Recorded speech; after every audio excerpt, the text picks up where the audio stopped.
जैसलमेर ज़िले में युवा नशे से दूर रहें, इस संदर्भ में हमने लगातार अभियान चला रखा है। पुलिस मुख्यालय के भी निर्देश थे, उसके तहत पहले महीने में 20 से अधिक एनडीपीएस में कार्रवाइयाँ हमने की, जिसमें हमारा मुख्य टारगेट था कि जो किंग पिन्स हैं और जो बड़ी क्वांटिटी में ड्रग्स को जिन्होंने व्यापार बना लिया, उनके खिलाफ हम कार्रवाई करें। इसी कार्रवाई के तहत हमने बनियाना पुलिस स्टेशन में एक रईस खान नाम के व्यक्ति को अरेस्ट किया है, जिसके पास से 102 ग्राम हमें स्मैक मिली है, और जो इसका मेन सप्लायर है उसका भी हमने पता लगा लिया है और उसके पीछे पुलिस लगी हुई है और लास्ट लिंक तक हम लोग पहुंचेंगे। और हमारा प्रयास रहेगा कि ये जो बनियाना और पोखरण वाला इलाका है जहां पर स्मैक का प्रचलन बढ़ रहा था, कुछ इनपुट हमारे पास में आए थे और हम लगातार इस बारे में आसूचना संकलन कर रहे थे, उसमें एक अच्छी कार्रवाई हमने की है। आने वाले समय में भी जैसलमेर ज़िले में जो भी व्यक्ति नशे का कारोबार करेगा उसके खिलाफ हम कानूनी कार्रवाई एनडीपीएस एक्ट में भी करेंगे, और 68F में जो व्यक्ति नशे का कारोबार करके कोई संपत्ति अर्जित करेगा उसकी संपत्ति कुर्क करने का भी काम करेंगे।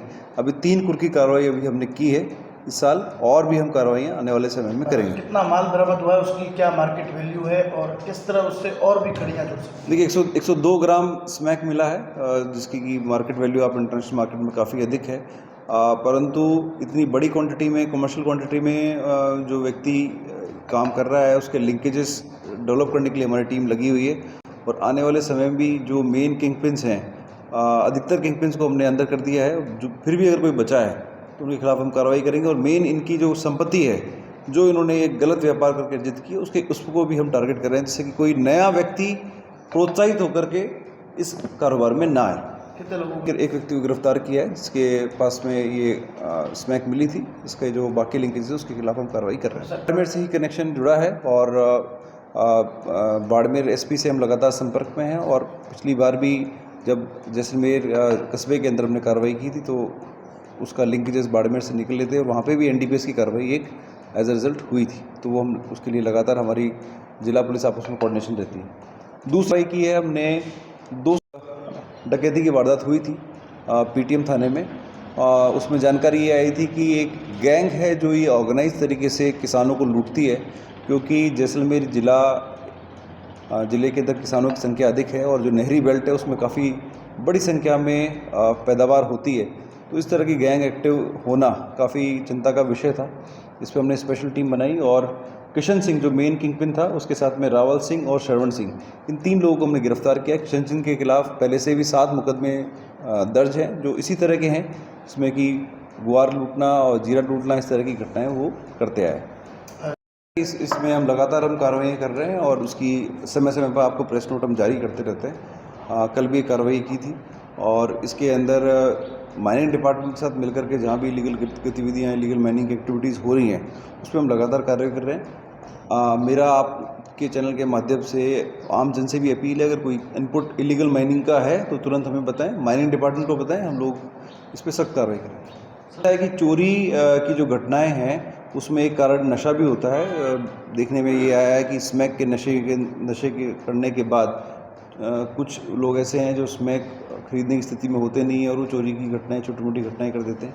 उसके अलावा कुछ ऑर्गेनाइज गैंग्स भी इसमें हैं। तो लास्ट ईयर जो चोरी की रिकवरी की परसेंटेज जैसलमेर की थी वो काफ़ी अच्छी रही थी।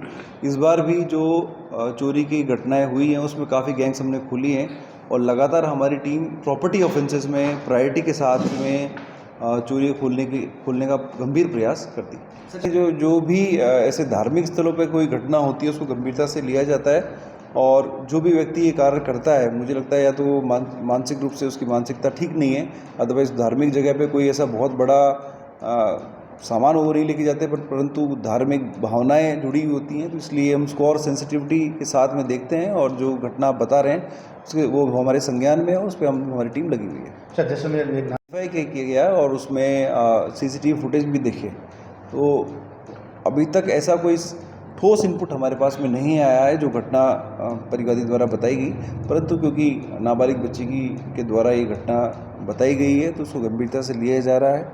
और आने वाले समय में महिलाओं और बच्चियों की सुरक्षा को लेकर के पुलिस मुख्यालय ने जो निर्देश दिए हैं, उसके अलावा जिला पुलिस भी नवाचार करती रहती है, कालिका पेट्रोल भी हमने स्टार्ट की है और किसी प्रकार की कोई ऐसा असुरक्षा का माहौल ना रहे उसके लिए हम लोग कटिबद्ध हैं। सर ऐसी चैनल के माध्यम से ये अपील है कि जब तक कि कोई भी घटना वेरीफाई सोर्स से ना हो उस पर विश्वास ना करें।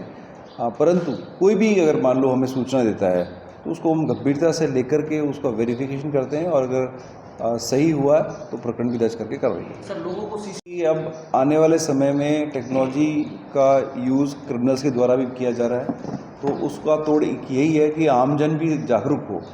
जहाँ तक बात है साइबर फ्रॉड्स की, तो ऑपरेशन साइबर शील्ड चला करके हमने काफ़ी हद तक जैसलमेर के अंदर जागरूकता फैलाई है और उसके फलस्वरूप 1930 पे जो हमारी पहले होल्डिंग 18% थी और 50% से ऊपर पहुंच गई है।